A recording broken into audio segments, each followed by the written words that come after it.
शादी करना ये इंसान की फितरत है। अस्सलाम वालेकुम एवरीवन। आज हम बात करेंगे इस्लाम में शादी करना क्यों ज़रूरी है। तो आइए बिना किसी देरी के सुनते हैं मुफ्ती सलमान अजहरी साहब की जुबानी। तो आइए पहले इस वीडियो के माध्यम से समझते हैं कि उन्होंने क्या कहा। शादी करना ये इंसान की फितरत है। हर मर्द के अंदर औरत की ख्वाहिश पैदाइशी है, यानी अल्लाह ताला ने उसके जिस्म में ये रखा है कि औरत से वो करार हासिल करे, तस्कीन हासिल करे। मर्दों को अल्लाह ने ये खुसूसियत दी है, सिफत दी है, और औरतों के भी अंदर अल्लाह ने ये रखा है कि उनका मैलान या उनकी तवज्जो मर्दों की तरफ है, लेकिन उसको इस्लाम ने एक हलाल तरीके से बांधा है, वो निकाह के जरिए से। अब अगर किसी पर पाबंदी लगा दें, अगर मैं कह दूं कि मेरे जितने करीब के हैं, जितने मानने वाले हैं, इनमें से कोई भी औरत को टच नहीं करेगा जिंदगी भर, तो ये मैंने फितरत के खिलाफ बात की। ये फितरत के खिलाफ बात की। मैं बोल नहीं सकता कि तुम शादी ना करो, निकाह ना करो, और इस्लाम ने कभी भी ऐसी पाबंदी नहीं लगाई। ईसाइयों ने अपने ऊपर लाजिम कर लिया कि जो इनका मजहबी होगा, रिलीजियस होगा, वो औरतों को नहीं छुएगा। कितनी हैरत की बात है। मालूम है आपको, आज दुनिया में विमेन राइट्स की बात ईसाई करते हैं जो खुद निकाह नहीं करते। जो पादरी निकाह नहीं करता, कभी औरत को अपने साथ नहीं रखता, वो वुमेन राइट्स की बात करता है। हैरत नहीं होती? कुछ नन ऐसी हैं जिनको जिंदगी भर के लिए पाबंदी लगा दी गई कि अब तुम किसी मर्द की बीवी बन नहीं सकती। सन्यास ले लिया उसने, वो कभी ये रास्ते पर आ नहीं सकती। ये फितरत के खिलाफ है, और हमने इसके अंजाम देखे हैं, बल्कि अखबारों ने आप सबको बताया भी होगा। हकीकत है कि जब फितरत के खिलाफ कोई बात की जाती है तो वो चंद दिन तक तो चल सकता है, लेकिन फिर कहीं गायबाना तौर पर लावा फूट ही जाता है। और उसका अंजाम देखा है कि कई चर्च ऐसे निकले जहां पर राहिबों ने नन और दूसरे आने वाले भक्तों को ही नहीं बख्शा। ये हालात हुए हैं। इसकी वजह यह है कि फितरत के खिलाफ यहां पर हुक्म दिया, या उन्होंने खुद अपने आप को इस तरह का किया। इसी तरह से बाज दूसरे मज़ाहिब में भी सन्यास लेने के जो तरीके बताए गए हैं, इस्लाम उसका कायल नहीं है। इस्लाम मुआशरती मजहब है, सबके साथ रह करके जीने वाला मजहब है। अगर दुनिया को तर्क करने का मतलब यह होता कि इंसानों में ना रहा जाए, तो कभी रसूल करीम सल्लल्लाहु अलैहि वसल्लम मदीने जैसे शहर में रहते ही नहीं, जंगल में जाकर के रहते हैं, किनारा कशी इख्तियार कर लेते हैं। लेकिन इस्लाम मुआशरती मजहब है, यानी लोगों के दरमियान रहने का मजहब है, दीन है। हम सन्यास नहीं लेते।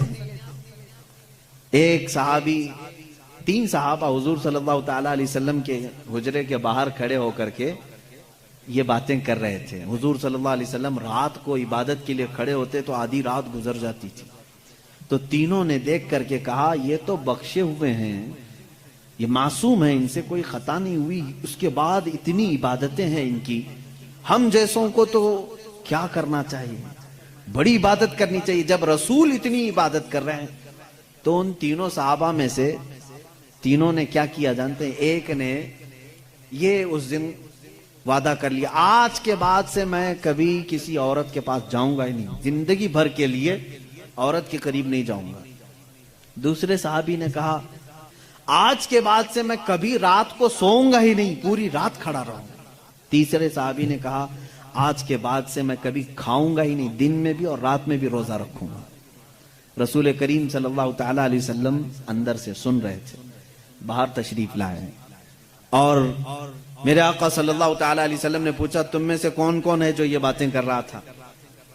वो सहाबा ने कहा कि या रसूल अल्लाह सल्लल्लाहु अलैहि वसल्लम, हमने आपकी इबादतों को देख करके ये कहा, जब आप सैयदुल अंबिया हैं, मासूम हैं, आप इतनी इबादत करते हैं, तो फिर हमारी इबादत का हाल क्या होना चाहिए? हमें बहुत ज्यादा इबादत करने की जरूरत है, इसलिए हमने ऐसे ऐसे अहद किए। मैंने कहा है कि आज से मैं औरतों को छूऊंगा नहीं, कभी किसी के करीब नहीं जाऊंगा, निकाह करके भी नहीं जाऊंगा, دوسرے نے کہا میں نے یہ کہا ہے کہ رات کو سوؤں گا نہیں، تیسرے نے کہا میں نے یہ کہا ہے کہ آج کے بعد سے کبھی کھاؤں گا نہیں۔ اللہ کے نبی صلی اللہ علیہ وسلم نے فرمایا اسلام یہ نہیں ہے، اسلام یہ نہیں ہے۔ میری سنت پر اگر عمل کرنا چاہتے ہو تو میں اللہ کی عبادت کا بھی حق ادا کرتا ہوں اور عورتوں کا بھی حق ادا کرتا ہوں۔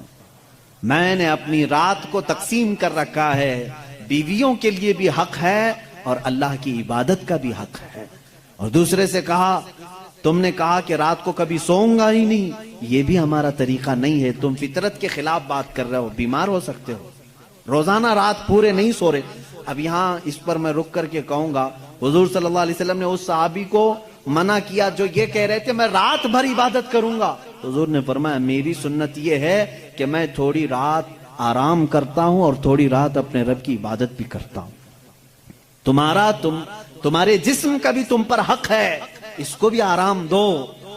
اور پھر تیسرے صحابی سے کہا میری سنت یہ ہے کہ میں افطاری بھی کرتا ہوں اور سحری بھی کرتا ہوں اور روزہ بھی رکھتا ہوں۔ ایسا نہیں کہ پورا پابندی کر لیا، جبکہ وہ رسول جن کو اللہ تعالیٰ جنت سے کھلاتا پلاتا ہے، اس کے باوجود میرے آقا صلی اللہ علیہ وسلم فرماتے ہیں کہ کنٹینیو روزہ رکھنا نہیں چاہیے، کہ تمہارے جسم کا تم پر حق ہے، کمزوری آ جائے گی۔ حضور نے منع فرمایا میں ایک دن روزہ رکھتا ہوں ایک دن نہیں رکھتا، یا میں افطار کرتا ہوں شام کے وقت اور دن میں روزہ رکھتا ہوں۔ اس کا مطلب یہ ہے میرے عزیزو، اس پوری حدیث کا خلاصہ یہ ہے اللہ کے نبی صلی اللہ تعالی علیہ وسلم نے جو حکم دیے، اسلام کا خلاصہ یہ ہے کہ اس میں کہیں پر بھی افراط و تفریط نہیں، یعنی بہت تنگی والے حکم بھی نہیں اور بہت ڈھیل بھی نہیں۔ اسلام درمیانی راستہ ہے، درمیانی راستہ ہے۔ اب یہاں ان لوگوں کو سوچنا چاہیے حضور نے جس صحابی کو رات بھر عبادت کرنے کے لیے منع کیا، یہاں رات بھر گیم کھیلنے والے لوگ موجود ہیں، پوری رات بھر عیاشی کرنے والے موجود ہیں، ان کو تو رات بھر کھڑے ہو کر کے عبادت کرنے کو میرے آقا نے منع کیا تھا۔ آرام کرو تھوڑی دیر، اپنے جسم کو راحت پہنچاؤ۔ اس طرح سے اسلام کی یہ خصوصیات ہے کہ اسلام انسان کی فطرت کے عین مطابق ہے، اسلام کی فطرت کے مطابق ہے۔ اسی لیے قرآن کہتا ہے لا یکلف اللہ نفسا الا وسعها۔ میں آج چیلنج کرتا ہوں، ایک ایسا حکم لا کر کے دکھا دو، ایک ایسا حکم اسلام میں کہ جس میں ایسا لگتا ہو کہ یہ انسان کے لیے بھاری ہے، ایسا نہیں ہونا چاہیے، ایسا نہیں ہونا چاہیے تھا۔ اسلام نے اپنے ماننے والوں پر یہ پابندی کیوں لگائی؟ ماشاء اللہ، اسلام کا کتنا خوبصورت کانسیپٹ ہے۔ اگر اسلام کا کانسیپٹ آپ کو اچھا لگتا ہے تو اس ویڈیو کو لائک کر کے چینل کو سبسکرائب ضرور کریں۔